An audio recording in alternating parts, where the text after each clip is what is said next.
in this video, let's take a look at the five key takeaways from the Manchester United versus Man City Community Shield match. Number one, improved squad depth. When you have players like Garnacho and Scott McTominay creating coming off from the bench around the 60th minute, you can clearly see that there's a lot more depth than we were used to in the last season. So last season we had a lot of academy players sitting and warming up the benches, whereas for this iteration you can see there's Garnacho, Toby Collier, Scott McTominay, Joshua Zirkzee, Sancho, Anthony, Ericsson. So this was sort of the lineup in the bench. So there is so much seniority in the bench to a point where even a star Amas from the preseason uh, was not part of the match day squad. So that's a decent amount of squad depth across the board. Number two, flexibility in tactics. So in the image here, you can see there's like five United players hitting the box. So we were coming off a 3-2-5 formation. Last season, we had our offensive or the attack was Hoyland, Garnacho, and Rashford for pretty much the whole season, and all three of them have a very similar profile. They all like to run with the ball and at full steam, and all of them are people who try to score on their own. Whereas right now we have a lot more flexibility in terms of tactics because we have people like Mount and Xerxes and Ahmad. So these are people who are available for selection, and these are people who can create a difference in tactics, in strategies, in angles, and the way they play as well. For example, Ahmad is somebody who has the pace, but then he goes ahead, and then he's a good passer of the ball into the box. He makes nice one-touch football as well. Xerxes is somebody who can drop down, receive the ball, and do that playmaking role as well. And then we also have players like Delict and Mazroy and Yoro joining, and these are people with like very different skill sets even on the defensive side. So United, even during the game, you can see we started out with a 4-2-2-2 formation, but then we were a lot more fluid and dynamic. We took a 4-4-2 formation, and then sometimes we were playing a 3-2-5 formation. So Ten Hag has a lot more flexibility in terms of tactics because there are different individuals with different capabilities available at United right now. Number three, difference in preseason fitness versus late joiners. You can clearly see there's a lot of people in the first 30 minutes of the match, to be honest, was very scrappy. So there's no clear play. You can clearly see some of these United, some of the United players were haven't had a longer preseason, so they haven't had the fitness or the rhythm in which they usually play. You can even players like Martinez, who's usually good, and he's also coming from winning the Copa America, so he's played a lot of games.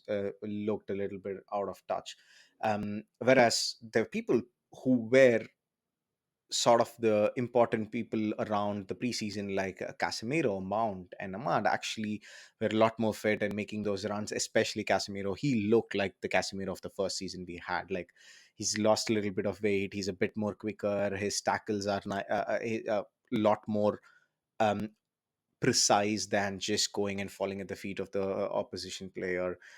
Ahmad was very energetic. This really feels like the season for Ahmad, the way he's moving and making those runs, and he was running against Guardiola like anything, and making those anything that United had on the first half came from Ahmad basically. Amount was a bit of like a yes and no story. He was making those pressing runs. Uh, he is getting the hang of playing regularly, but I think we still need to find the right role for him within the setup. Whereas on the contrary, players like Maino and Pellistri and Martinez looked a lot out of shape. Like especially Mainu, it was not his best game. The setup didn't suit him. He didn't look like he was dictating everything from the midfield like he usually does. Yeah, it's, it was not a great game for Mainu. And there's players like Bruno and Garnacho. It doesn't matter. You put them on the field, they perform as if they are born to perform. It's like it was a Bruno masterclass once again. I think he can play 300 games, 360 games in a year, and he would still create that impact. And the same goes for Garnacho. He was only there for like 30 minutes, but then man, uh, these two can wake up and show up and perform. That's the level they are at of late. Number four, lack of defensive depth. I'm not sure why Eric Ten Hag didn't choose Amas, because when you looked at the match day squad, there was literally four defenders. That was Maguire, Evans, Dallo, and Martinez.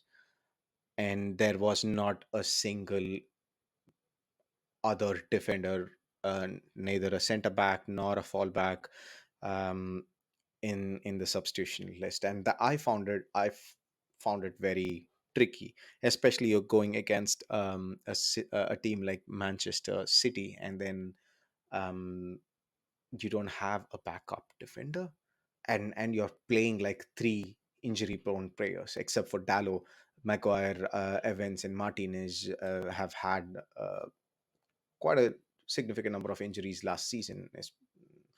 So yeah, so luckily just before the match there's an announcement, so we're gonna have Mazroi and Delic joining, and then we also have Euro, who's gone through the surgery and he's going to be available in 3 months, 3 to 4 months.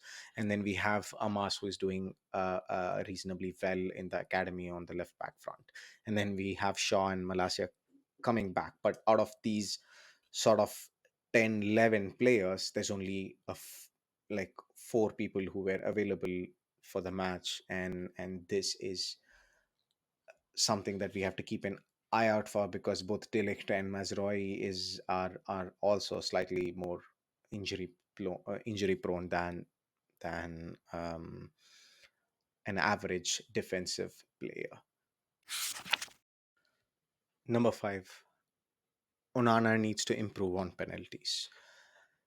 So in the penalties, yeah, Sancho didn't kick it cleanly, and neither did Johnny Evans. So there were two misses. But then the worrying part was also Onana. He made a brilliant save of Bernardo de Silva, but then after that, there was nothing. He was not even close. He was jumping in the opposite directions, and also if you're observing the match before the kick, he was a bit early in terms of the jump, so which also gives that split second for the penalty takers to change a decision in the last minute. So um, I think I'm pretty sure he is a very good penalty taker, but he was not good on the match. So I think it's either doing a lot more penalties before the season starts, and um, Yella Van Ravel are sort of